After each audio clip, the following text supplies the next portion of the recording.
9-year-old Christopher Holsgrove ruptured his liver when he fell from his BMX bike at the Myuna Bay Sport and Recreation Camp in October last year. When an ambulance from Cooranbong arrived, the officers decided the rescue helicopter would be required to transport him to hospital.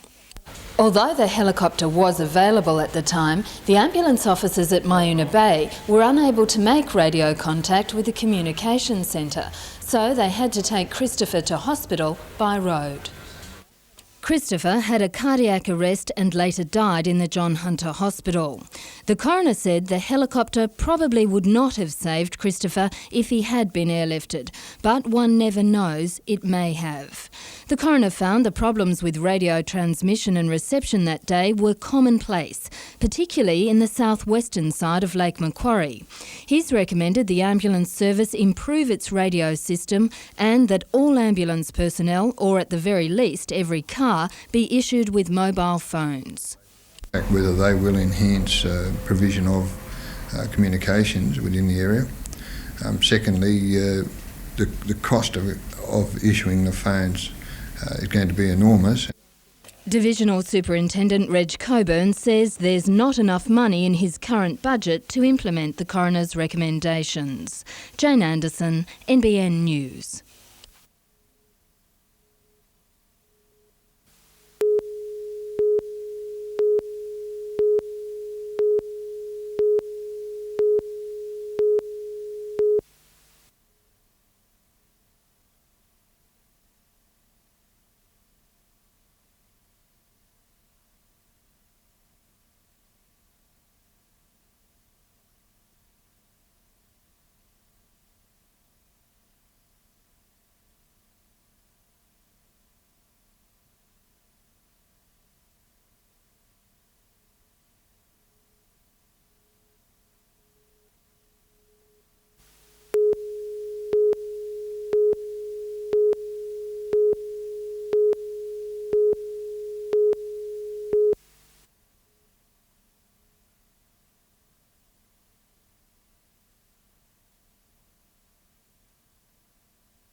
To be clean and green doesn't come cheap anymore.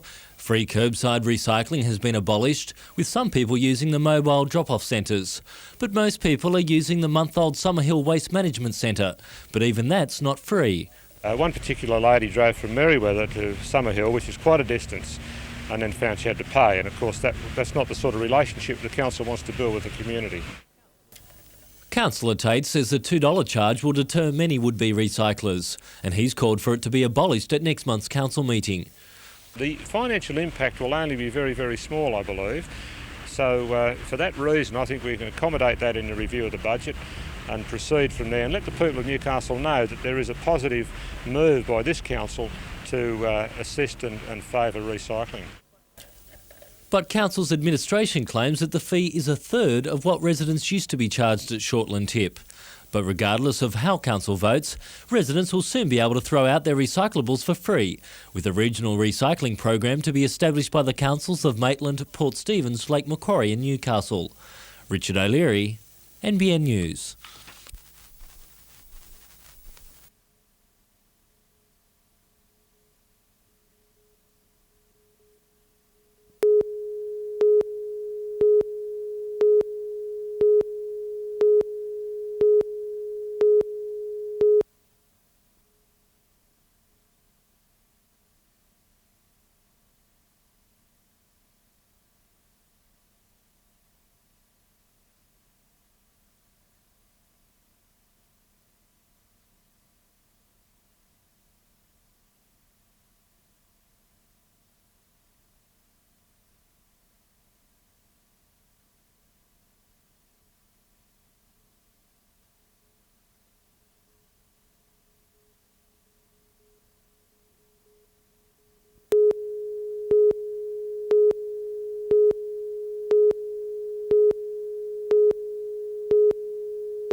The competition has attracted 20 entries, with the locals showcasing their colourful backyards to Judge Trish O'Brien from Walgett.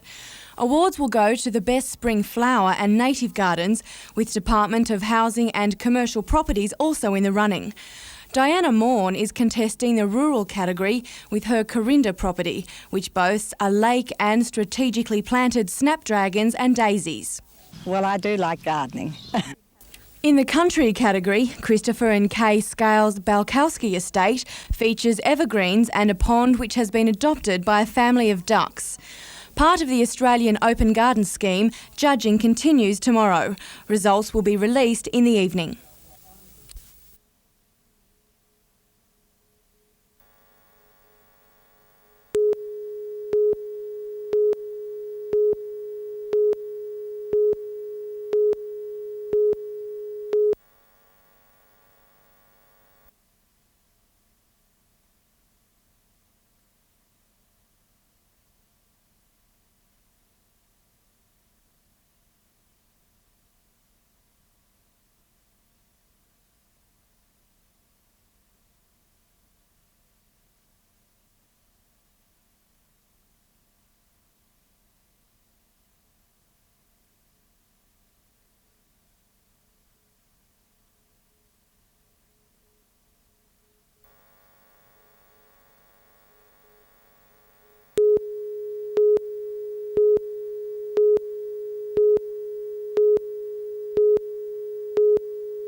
Ballyleon, the first of three unfavoured runners, returning $10.60 and $2.80. Just Duty and Jumping Gypsy paying $5.90 and $11.10. To the Upper Hunter and watch for the flyer down the extreme outside in the Martin Stock haulage plate over 1,100 metres.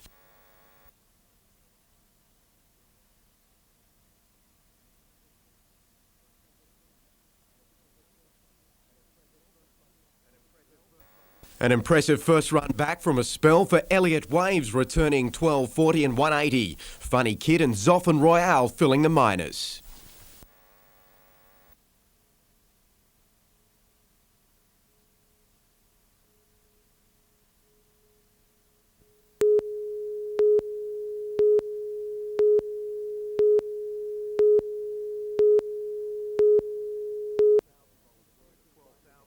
With $12,000 worth of prizes on offer, the 14th Annual Classic attracted around 170 surfers.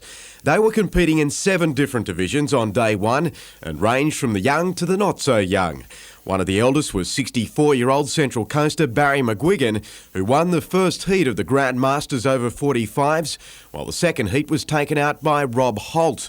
The first 3 in the 6-person 20-minute heats all qualified, with many of those in the over 45s just happy to find 3 rides in an indifferent surf. The Central Coast Danny Bond progressed, as did last year's winner in 3 divisions, Peter Sharp and Roger Clements. One of tomorrow's highlights will be the final of the 8-foot Opens, which is scheduled to start at midday.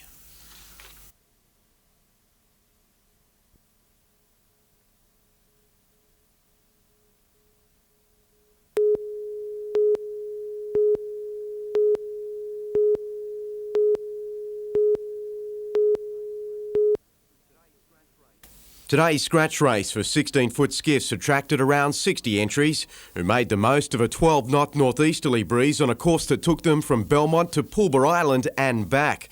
The weekend series is the initial interclub regatta for the 1995-96 season, and for the first time, due to rule changes, encompass the modern and older style skiffs. Beechwood Homes North Coast beating home Bradville Garages by 31 seconds. In pistol shooting, Australia's elite competitors have gathered at Cessnock this weekend for the UIT State Championships. Those in attendance include Phil Adams, who's won 17 Commonwealth medals, Bob Dowling and Cessnock silver medalist Kel Vickers. The Olympic pistol team is yet to be chosen, with this weekend seen as an important stepping stone towards inclusion for Atlanta. In cricket, the Newcastle grade competition got underway with a one-day match today. Last year's winners Stockton up against University.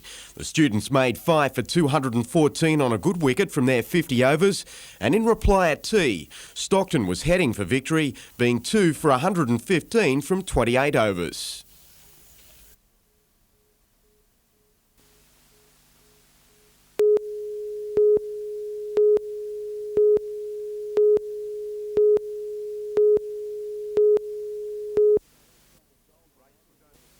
The race was only seconds old when Anthony Orr found trouble on the first turn. The 25-lap event was restarted with Ashley Anthony suffering a similar fate, bringing the field to a halt for the second time. Third time lucky and the field got away cleanly, only for Bob Jackson to stop proceedings again. Robbie Farr and Tatnall finally settled down to fight it out, the latter prevailing. The pace was just as tough on the Williams River today as the state's top powerboats gathered for their annual event. Several races were conducted with the final day's competition tomorrow. To harness racing and a big upset in the Newcastle Coca-Cola Spring Cup.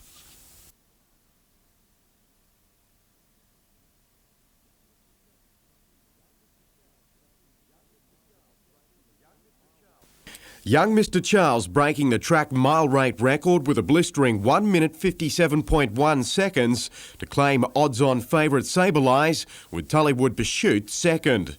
And in the Women's National Hockey League, the New South Wales team, which includes 4 Novocastrians, drew with Queensland in Cairns last night.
The October long weekend is when the small town of Budgewoi unfurls its flag and declares its independence. They went about having a budgie good time, with bands, a town parade and dancing in the streets, building up to a program of raft and swimming races. The sun smiled on Budgewoi, no doubt because of the town folks' selection of this year's Baron of Budgewoi, a familiar face with connections in high places.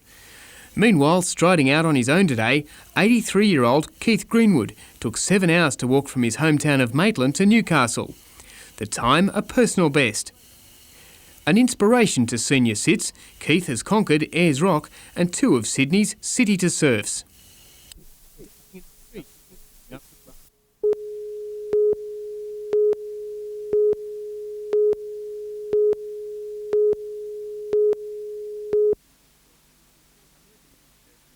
Emergency services were called to the scene on Bridgeman Road just after 8. The vehicle carrying a load of hay had apparently veered across the road and slammed into a tree. Killed was 48-year-old Ian Will from Singleton. It's the first fatal crash this October long weekend.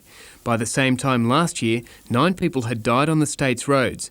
Police are urging motorists to remain vigilant, particularly on their homeward bound journey. Yeah, well, hopefully they'll take heed of the Stop, Revive, Survive campaign that we have got going. They will be patient. They won't overtake in silly areas and basically stick to the speed limit and think about what's going on inside and outside of their vehicle.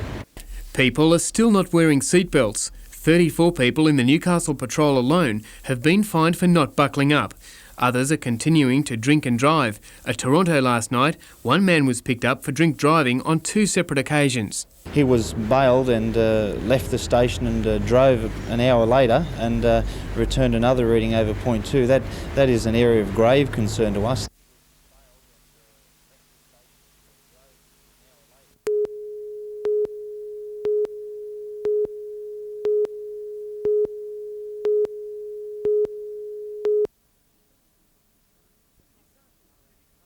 Newcastle's Civic Park is the hub of Matara activities, where the time-honoured traditions of dodgem cars, Pluto pups and merry-go-rounds reign supreme for the week-long festival.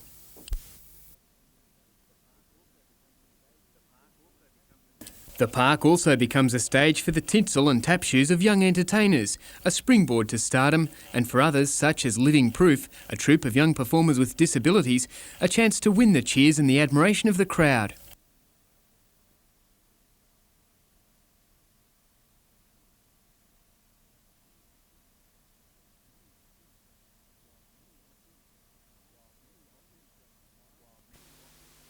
While many opted for a slide or a ride in the park, some headed for the beach. A fisherman and his friend tried for a feed, and others couldn't get enough sand and salt, even if the water was a bit chilly and the sky overcast. Andrew Lobb, NBN News.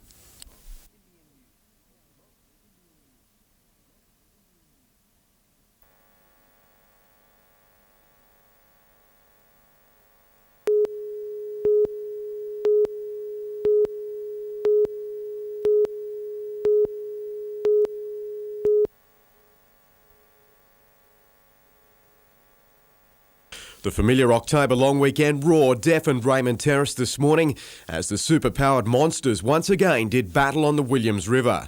Around 50 entrants from across the state made the most of good water conditions, with defending title holder Tamworth's Brian McCosker unable to compete due to noise problems. This left the way open for race and ski marina from the Sydney Outboard Club, which proved too strong in the flying mile. They finished ahead of Cut Loose, with Steve Brown avenging the loss in the overall championship, taking honours from Alan Newton's Desperado and Race and Ski Marina. Cut Loose capping off the weekend with victory in the Open 6-litre class.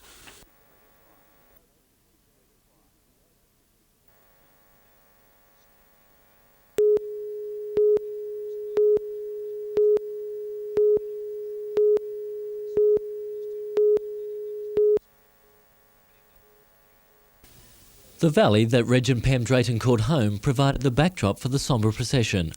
More than 50 family and friends walked from the winery to the heart of one of the Drayton's vineyards. The small memorial holding special significance for those present, as the Drayton's bodies were never recovered and death certificates never issued.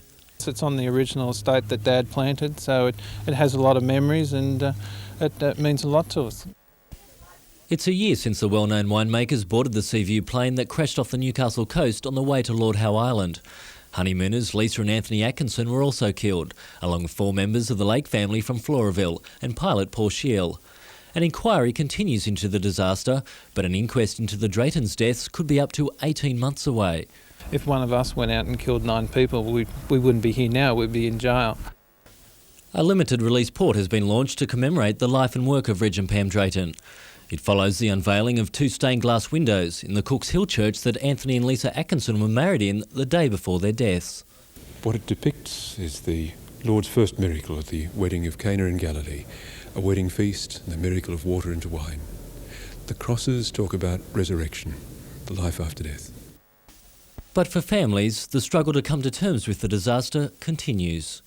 How they're coping, we ask God's blessing and strength for them. Richard O'Leary, NBN News.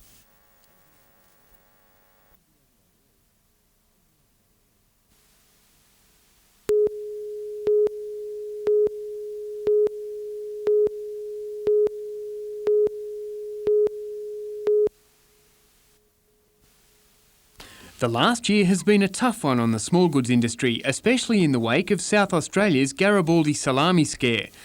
But Newcastle's Golden Valley Small Goods, determined to ride out the storm, has invested $750,000 into a new plant at Sandgate and tripled its processing staff. Our industry as a whole is trying to upgrade our image and become an accredited type operation. And from that, we hope to tell the public that they can eat our product and there's no problems at all with it. A new accreditation system similar to the Heart Foundation's tick of approval on other goods is soon to be implemented as a further safeguard in the small goods industry. They know that with that emblem the product has been produced under the strictest of hygiene standards, and they can be sure that what they eat is from an accredited works and has passed all strict requirements. Golden Valley gets 90% of its meat from Hunter primary producers and has managed to remain locally owned despite the onslaught of overseas interests. The area we're looking for is in Asia, where we're being told is where our growth industry is occurring. And we would like to think that within 2 years, 3 years down the line, we could be putting 50% of our production or our sales into Asia.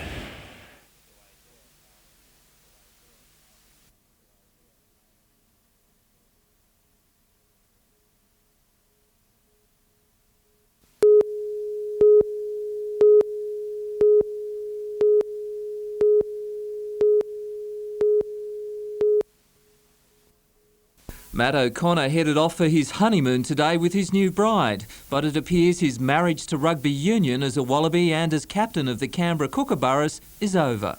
It seems to be swinging that way. I mean, it's not dead and buried yet, but I mean that's the way it looks like going. O'Connor has had an offer from the Hunter Mariners reported to be around $200,000 a year. The 24-year-old wanted a guarantee he would keep the captaincy of the Canberra rugby team, but the club could not give that, claiming O'Connor is now a free agent. Unfortunately, after 2 years with a fairly successful ACT team, to lose the captaincy would be very, very disappointing, and that's the burning issue at the moment. Still on Super League, and the battle for the Mariners to use Marathon Stadium continues with the Knights and the Mariners in the Supreme Court in Sydney. The hearing winds up tomorrow. And Lake Macquarie Council has had legal advice over Super League using its grounds. Council papers note any exclusion of the Mariners from council facilities would open a can of worms. Peter Ryan, NBN News.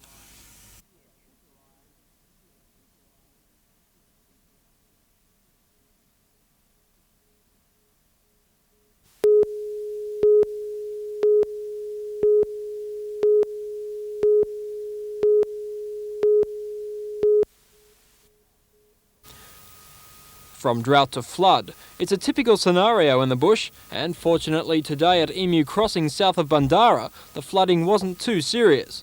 But the Guida River, swollen by weekend rain, did rise more than a metre, forcing the closure of the Armidale Road overnight. It was reopened this morning, but only to heavy traffic. Just on dusk last night it was 80 centimetres over the causeway, and this morning was still holding at that.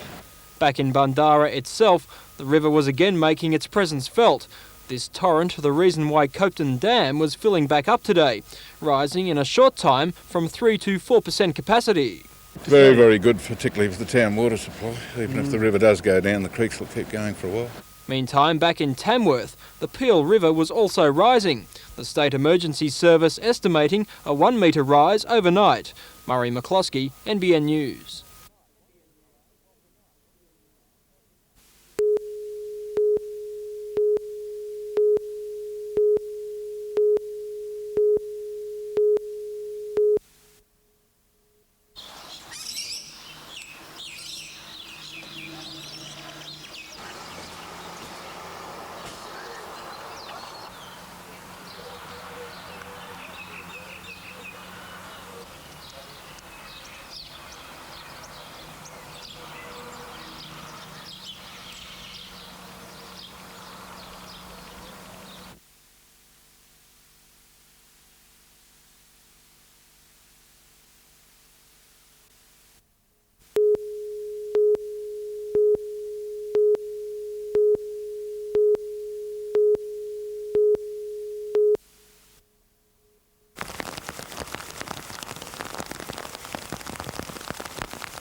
It's become recognised as one of the world's great cycle races, 1,176 kilometres of pure hell.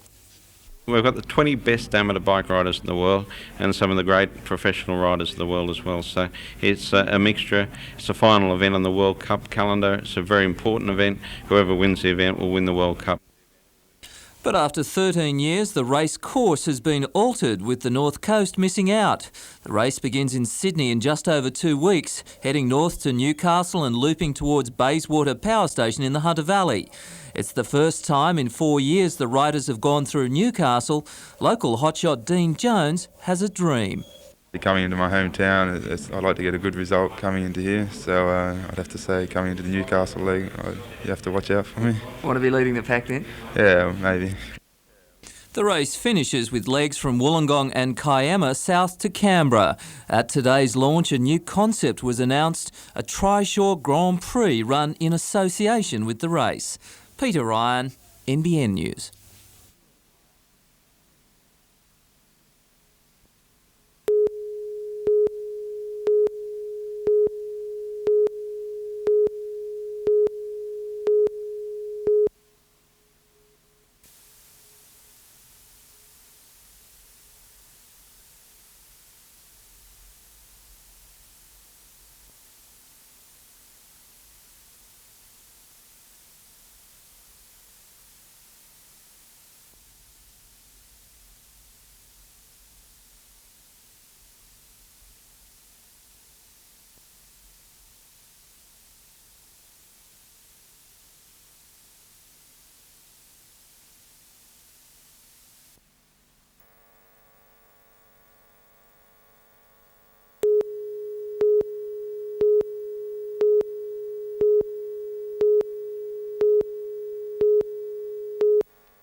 David Beddall stopped off at the United Mineworkers Federation headquarters in Cessnock before heading off to the United Colliery in the Upper Hunter.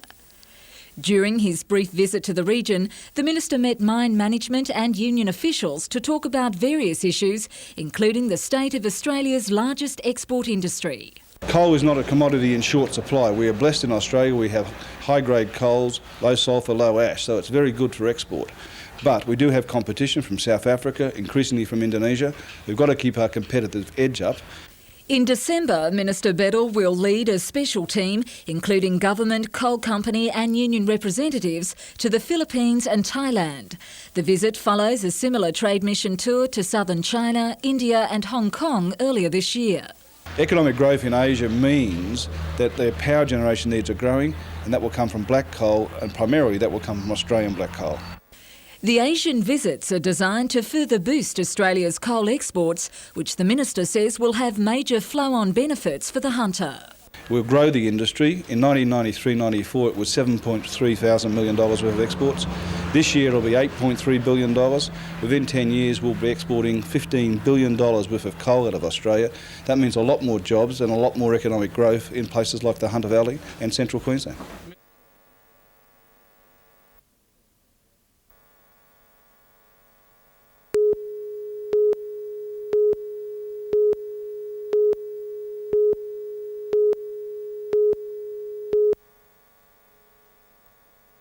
Associate Professor Ray Rose and his team at Newcastle University have worked for 10 years on the project. It's exciting in that sense that you can actually take things out of the lab and work in a practical, valuable sense. In association with a team at Adelaide University, they've developed a new plant variety similar to clover, which farmers use to grow between wheat crops. They've adapted a plant called Barrel Medic, which helps replace nitrogen in the soil. It's also used as grazing fodder for sheep. Barrel Medic was susceptible to attack from viruses, but through genetic engineering, the scientists have moved in to protect it. In this case, we put a part of a virus into the plant, and this has enabled protection against attack by the virus. While it's recognised as an important scientific step, it's also seen as an economic breakthrough. The new plant species could save farmers literally millions of dollars each year. Associate Professor Rose expects such genetic engineering may also be used to protect crops like wheat or rice. Work is also going ahead to develop insect-resistant plants. Peter Ryan, NBN News.